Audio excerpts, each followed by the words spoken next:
I um I remember seeing this TV show, um, something of which no child should ever see.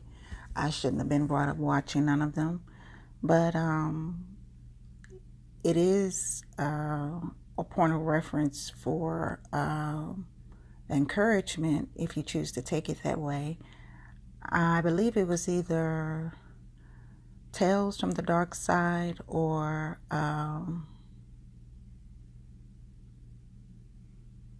Twilight Zone.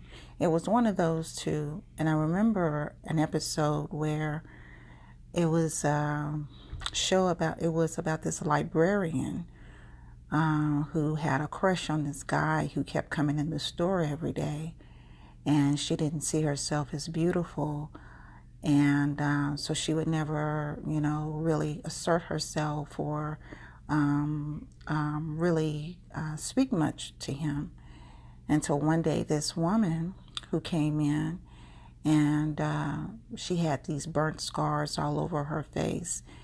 And long story short, she made this woman an offer that if some kind of promise or something, I don't recall, but it was done out of deception and manipulation.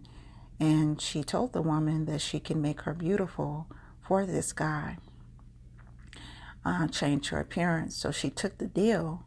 So she ended up being this beautiful woman whom she assumed that the guy would like. And turns out the guy didn't like her. He didn't like this new her. He didn't like this beautiful person that she tried to be, or this other individual that she tried to be. And the woman that deceived her and gave her the mask ended up taking her identity and all of her characteristics and stuff, and ended up with the guy. So the guy assumed it was the woman he had an attraction to or fell in love with at first, but it wasn't. I say that because, how the enemy, he picks at us and makes us see things about, or try to make us see things about ourselves that's not true. And I spent a lifetime believing lies that weren't true, only because I didn't know the full concept of the Word of God for myself, for my life, my value, my worth, and how God saw me, and how much He loved me, and how much He desired me as His daughter, as His child. And when you're around individuals who nitpick you and make you feel like you're worthless or make you feel like you're not beautiful, you tend to think that when you see certain people that you say, oh, this individual will never want me, or they will never like me, or they will never see me as beautiful.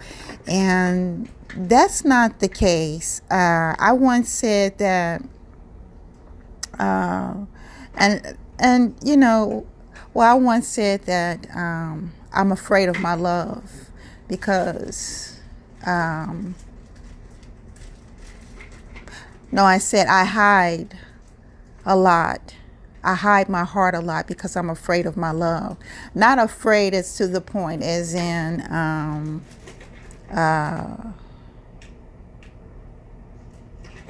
well, yeah, afraid because of how I didn't handle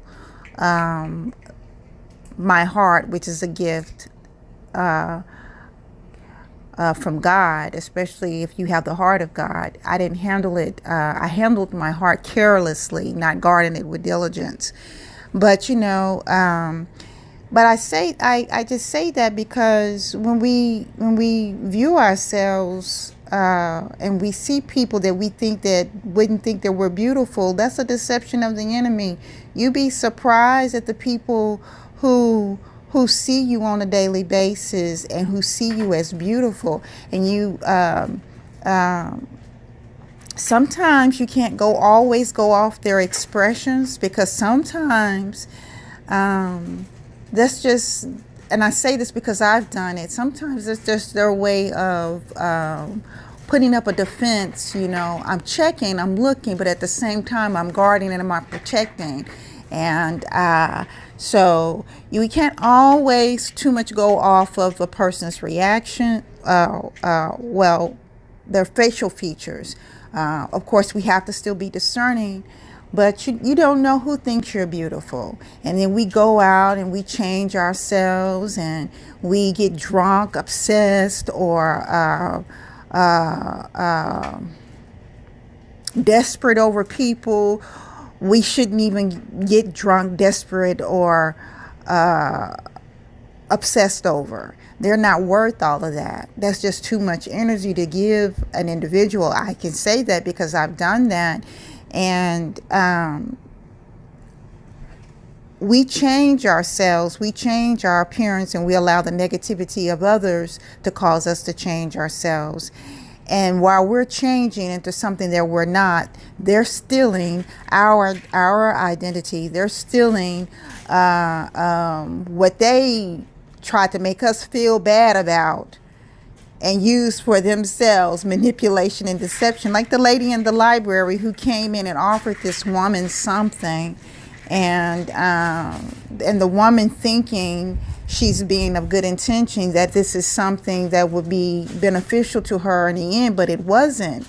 It turned out worse. Her appearance became worse because when she tried to take off the mask, when she tried to change, she had all these bruises and scars up underneath that mask, and then she had to watch this other individual walk away with what could have been hers, with what that was her blessing. I call it missed blessings or missed opportunities and stuff. And because we perceive an individual not liking us, so we change everything about us for that individual, when that individual wanted us, the unique us. They didn't want anybody. They wanted the unique us. And we think us is terrible. We think us is not worth loving, and that's not the case, especially for mature women who are who don't see themselves as the young individual that they used to be. And we think that, well, nobody will ever want me, or nobody. That's not true. You'd be surprised who God has in store for you. You'd be surprised. I say that part not so much from experience, but from what I've seen, because I haven't walked into who God has for me, but I do know I don't have to settle, and I do know I don't have to believe the lies of the enemy, and you shouldn't either. And so I just wanted to give that illustration of that episode of the show that I once saw when I was a little girl, and that always stayed with me, because I believe that to be so in everyday life, and how we change ourselves for people to get them to like us, Now there are some people we come across that do want us to change who we are, our uniqueness, to get into a relationship with them and stuff. And those are the type of relationships we want to stay away from. But when somebody comes along and they see you and they want you, and you don't think you're beautiful enough for them, don't change. Don't second guess, especially if they are of a right spirit, and don't change. They want you. Be you. And I know being you can be scary, and I can say that for myself. It's scary to try to discover you and be you when you kind of when your whole life has been kind of shattered in a lot of ways and stuff. And but yeah, the worst thing you can do is get desperate, obsessed, or drunk off of anyone. Never do that. Never do that. But I just wanted to throw that out there as a word of encouragement. And and just say, please don't change. You may be skinny. I mean, so skinny. I mean, and I know I said I was about to go, and this is another thing. We go off the world and the society and stuff, about shapes and sizes and stuff, talking about you have to, or you skinny this, or you're big that.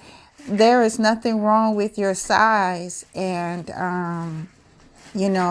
some people are skinny. They are just naturally skinny. And some people are just, or full figured. And you can't allow people to make you feel a certain way about your shape or your size, because for the most part, if they're down in your size, it's just more likely because they wish they had what you had. And then you go off and you try to gorge into food, going into gluttony and stuff, try to pick up weight, making yourself sick. Or you try to lose weight for somebody who just nitpicks you about one little thing about yourself. And then here you are, trying to lose weight, but also up under stress and anxiety or whatever else that may come along with the process of doing so. So don't do that to yourself. I've been there. I've done that. It's not a good feeling, especially when you come into the revelation of God and then you find out all these truths about yourself, what God has spoken over you. And then you have to be careful you think finding out those truths, you get a relief. But for me, that wasn't quite it. I didn't get a quick relief. What I got was regret, self-pity and stuff. Because I'm like, God, all these truths, why I didn't get this earlier along, in life. And, so be yourself. And, you might not think you're beautiful, but trust me, you're beautiful, because there's many days I sit and I watch people and I look at their expression. I'm like, they probably don't think they're beautiful, but I always find something beautiful about an individual. And I'm not just talking about, oh, you got beautiful hands or something like that. No, I see like the beautiful features in their face. They have like a beautiful, unique, their own special, unique, beautiful feature about themselves. And it's amazing that I do. It's amazing or strange, however, that I do that, because I can find it in so many other people. But I can't at times. At times I don't do that or can find it for myself. I have to push harder to do that. So, but anyway, I'm closing this time for real. And be encouraged. And God sees you as beautiful. And just don't go by what the world standard is or anything. Take care.